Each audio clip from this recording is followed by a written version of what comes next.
This week's blog post is my timeline, 1900 to 2021, Part 6, covering the 1950s. This is the 6th of 12 posts with an illustrated decade-by-decade timeline. For more on that, see the first post in this series. This post covers the 1950s, and it is a teaser. It is not the full text for 1950 to 59. To receive a PDF of the text for this decade, join my free email list, which you can do by going to the URL on the screen. Let me tell you some of the events of this decade.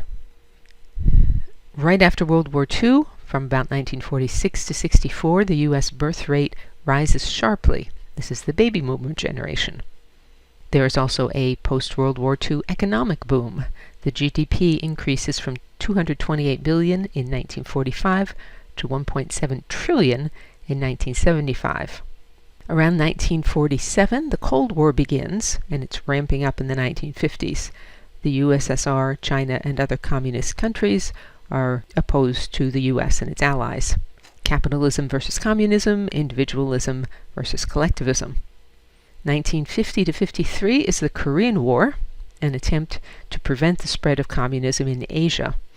It was fought by a coalition of UN troops, mostly Americans, against North Korea, which was aided by the USSR and China.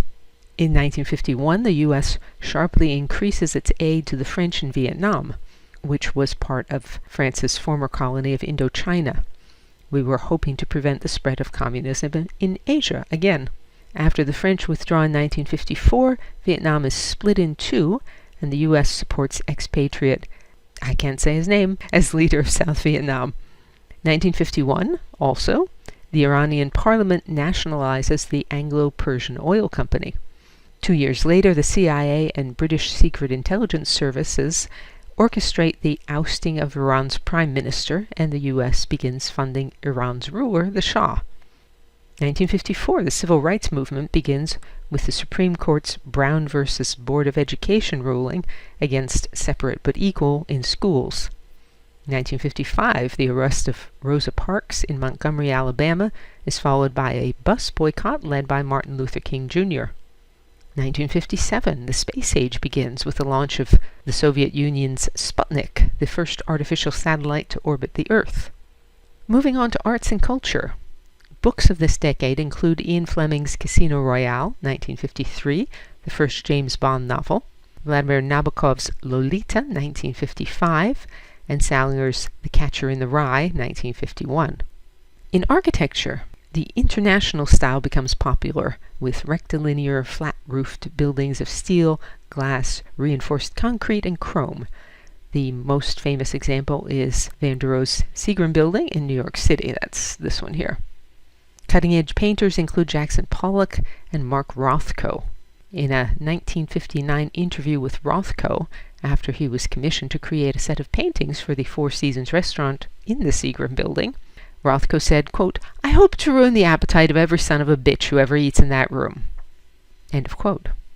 Movies include White Christmas, 1954, with Bing Crosby, The 7-Year Itch, 1955, with Marilyn Monroe, Blackboard Jungle, 1955, which includes the song Rock Around the Clock, and Jailhouse Rock, 1957, with Elvis Presley. On TV, we have I Love Lucy, The Honeymooners, The Twilight Zone, and several early soap operas, including Guiding Light and As the World Turns. Music includes Elvis, All Shook Up, 1957. Popular styles include crooners, doo-wop, soul, rock and roll, country, and Latin. American Bandstand debuts in 1956, featuring teenagers dancing to top 40 hits. It gains more viewers than any other show on daytime TV. That's it for this week. DianeDuranteWriter.com has hundreds of posts on sculpture, painting, architecture, and my other obsessions. If you want to join the free Sunday recommendations email list, which will get you the PDFs of the timeline as they come out, you can visit the URL online or just email me.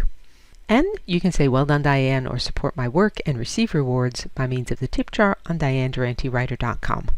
As always, thank you for listening.